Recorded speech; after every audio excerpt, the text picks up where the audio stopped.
आज मेरे घर पे आने वाला है कोई मेरे मायके से, तो मुझे बहुत ज़्यादा खुशी हो रही है। तो चलिए, अभी सुबह-सुबह मैं उठ गई थी, लेकिन तब तक मुझे पता नहीं था कि मेरे घर पे आज कोई आने वाला है। तो सुबह-सुबह उठ के सबसे पहले बनने जा रही है चाय। तो मेरे चाय बनाने का तरीका सोचा आप लोगों के साथ शेयर कर रहा हूँ। तो मैंने यहाँ पे थोड़ा-सा 2 चम्मच के करीब पानी डाला, उसमें थोड़ी चीनी डाली, पत्ती डाली, इलायची डाली और साथ में ही सौंफ, थोड़ा-सा जो मसाला है चाय मसाला वो डाला।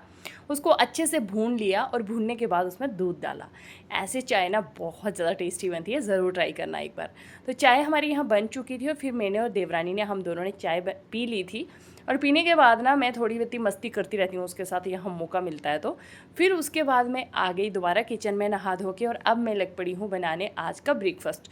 तो आज का ब्रेकफास्ट बन रहा है हमारे घर में डोसा एंड साथ में ही चटनी। तो चटनी बनाने के लिए मैं यहाँ पे सीधा सिंपल चटनी बना रही हूँ, मूंगफली की चटनी। तो उसके लिए मैंने यहाँ पे ना थोड़ा सा सरसों दाना, करी पत्ता, थोड़ा सा जीरा, इनको अच्छे से भून लिया। फिर उसके बाद प्याज डाल दिया, थोड़ा भूनने के बाद टमाटर डाल दिया, इनको अच्छे से भुना। और फिर उसके बाद सूखे मसाले, मिर्ची, हल्दी और थोड़ा सा नमक डाल दिया। उसके बाद भुनी हुई यहाँ पे मूंगफली डाल दी, और अब इन सबको हमने अच्छे से भूनना है थोड़ी देर के लिए। ढक्कन लगा के इसको थोड़ी देर के लिए भुनने देंगे, और फिर उसके बाद यहाँ पे देखेंगे तो हमारा ये जो मटेरियल है ये अच्छे से भुन चुका है। तो जब ये अच्छे से भुन जाएगा उसके बाद आपने इसको फ्लेम ऑफ करके ठंडा होने के लिए छोड़ देना है। तो बस मैंने यहाँ पे इसको ठंडा होने छोड़ दिया था थोड़ी देर के लिए, और अब ये बिल्कुल ठंडा हो चुका है।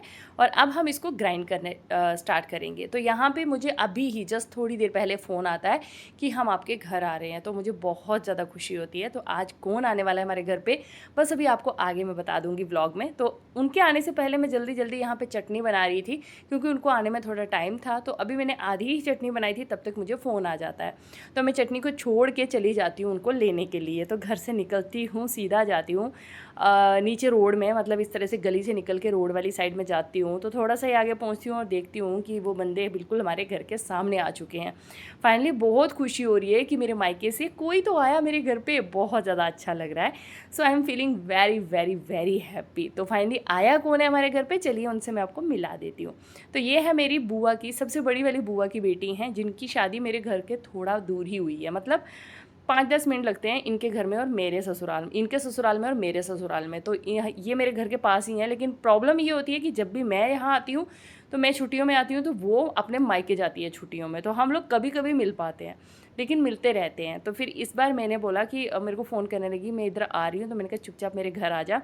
फिर हम लोग साथ में बैठे, एकाग्री, कुशाग्री, सब बहुत खुश हुए। मैंने उनको बोला मासी आई हैं आपकी, तो बहुत ज़्यादा खुश हुए। तो ये जो मेरी बुआ जी की बेटी है, ये और इनकी छोटी बहन, इन दोनों के साथ ना मेरी बहुत स्ट्रॉन्ग बॉन्डिंग थी, बहुत स्ट्रॉन्ग। मतलब हम लोग छोटी छोटी चीज़ें भी हम लोग आपस में शेयर करते थे, इतना अच्छा लगता था ना, मैं क्या बताऊँ। और अब शादी होने के बाद थोड़ी सी दूरियाँ आ चुकी हैं, लेकिन हमारे रिलेशन में दूरियाँ नहीं आई हैं। हम लोग आपस में मिलते हैं, बहुत अच्छा लगता है। मैं भी उनके घर जाती रहती हूँ कभी कभी, और वो भी मेरे घर पर आती रहती हैं। तो एक अच्छा बॉन्ड है, बहुत अच्छा लगता है। लेकिन बहुत देर के बाद इस बार हम मिल रहे हैं। मतलब एकाग्री के होने से बहुत, मतलब 1-1.5 साल पहले मैं उनसे मिली थी। उसके बाद मैं आज उनसे मिल रही हूँ। मतलब आज भी मैं, वो अपने मायके जा रही है आज ही शाम को, तो बोलने लगी कि मैं अपने बेटे के स्कूल में पेरेंट मीटिंग में जा रही हूँ, तो मेरे से मिलने के लिए रोड पे आ जा। नीचे थोड़ा दूर है ना रोड यहाँ से, यहाँ वाला रोड नहीं, जो मेन रोड है वहाँ पे। तो मैंने उनको बोला कि नहीं, मैं नहीं उधर आऊँगी यार, तू घर पे आ जा, दोनों हम लोग बैठेंगे, थोड़ी देर गपशप लगाएंगे, फिर चले जाना। तो फिर वो आई बैठी, तब तक चाची सास भी आ गई। फिर उसके बाद पापा आ गए थे, हमारे देवर जी आ गए थे, सब मिल रहे थे, उनसे बहुत अच्छा लग रहा था। फिर हम किचन में आ जाते हैं, और मेरे सफ़ेद बाल, हमारी डिस्कशन कि प्रतिभा आपके सारे बाल सफ़ेद हो गए। मैंने कहा यार यही हालत हो चुकी है। फिर वो अपने बाल भी दिखा रही थी, बोलती देख मेरे भी तो सारे सफ़ेद हो गए यार।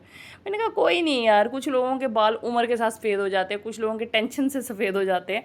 तो लाइफ में कोई ना कोई टेंशन तो सबको चलती रहती है। सो कोई नहीं, ये भी प्राउड मोमेंट होना चाहिए कि हमारे बाल सफ़ेद हैं, सफ़ेद बालों के साथ भी अच्छा लगता है।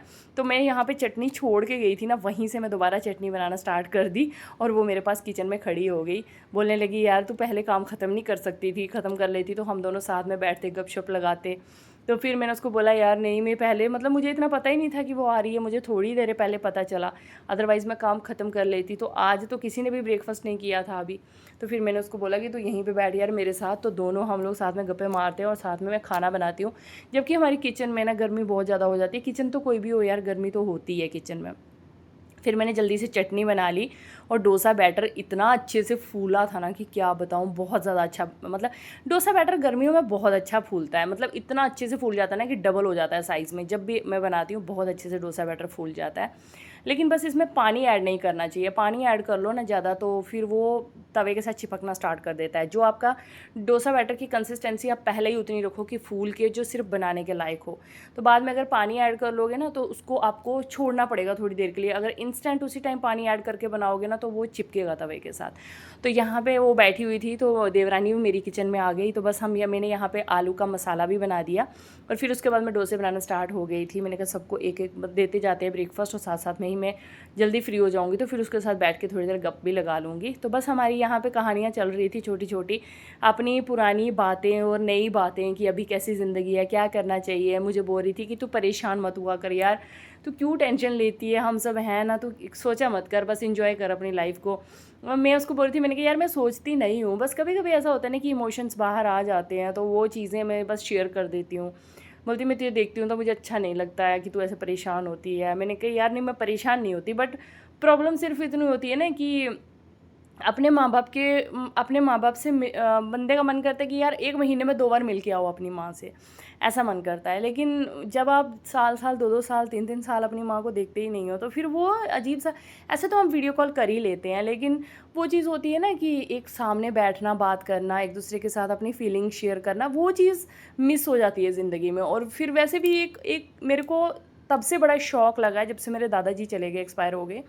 मैं दादाजी से इतना प्यार करती थी कि मैं सोती भी उनके साथ थी, खाती भी दादी दादा के साथ ही थी, मतलब सब कुछ उनके साथ। और अचानक से जब वो चले गए और मैं उनको देख भी नहीं पाई, इवन जब वो हॉस्पिटल में थे जम्मू तो मैं बहुत बार जाती थी उनके पास, तो वो मुझे बोलते थे रात को मेरे पास ही रह ले। मुझे बड़ा दुख लगता था, मैं रह नहीं पाती थी हॉस्पिटल में, वापस आ जाती थी। तो जब वो चले गए मैं उनको देख भी नहीं पाई, तो मुझे उस चीज़ का बहुत रहता है यार कि पेरेंट्स हमसे बड़े हैं तो उनसे मिलना मस्ट है, हमें मिलना चाहिए उनसे। तो वो जब चीज़ नहीं हो सकती तो दिल में थोड़ा सा दुख रहता है। तो ये जो बेटा मैं आपको दिखा रही हूँ, ये मेरी बुआ की बेटी का बेटा है। तो बस अब वो बोल रही है कि मैं जा रही हूँ। काफ़ी देर हमने गपशप लगाई, बैठे रहे, खूब इन्जॉय किया, मस्ती की, खाया पिया और फिर वो बोलने लगी कि अब मैं जा रही हूँ, लेट हो जाएगा, मुझे शाम को घर जाना है, मायके जाना है। तो फिर मैं उनको छोड़ने के लिए चली गई थी। तो मन ऐसा उदास सा हो रहा था यार, क्यों जा रही है, मेरे साथ बैठ जा थोड़ी देर और। तो ये है उनका बेटा, बहुत अच्छे लग रहे थे। कुशाग्री इतनी खुश थी ना, कुशाग्री को मैंने बोला आपके ब्रदर हैं, मासी के बेटे हैं, तो बहुत खुश हो रही थी, इंजॉय कर रहे थे दोनों, एक दूसरे के साथ इतनी मस्ती कर रहे थे, इतना अच्छा लग रहा था ना मेरे को। जब बच्चे आपस में खुश रहते हैं ना तो बहुत ही ज़्यादा खुशी होती है, बड़ा अच्छा लगता है। तो वही मैं सोचती हूँ काश कि मैं वहाँ जा पाती, मेरे भाई के बेटों के साथ भी एक अच्छा बॉन्ड बना पाती मेरी कुशाग्री। पर चलो जो भी है हमारी ज़िंदगी में सही है, कभी भी इसका गिल्ट नहीं करना चाहिए। तो बस अभी बुआ की बेटी चली गई और मैं जा रही हूँ वापस घर पे, बस उदास मन है तो चलते हैं फ्रेंड्स। यही था मेरा आज का व्लॉग। अगर आपको अच्छा लगे तो लाइक शेयर और फॉलो ज़रूर कर देना।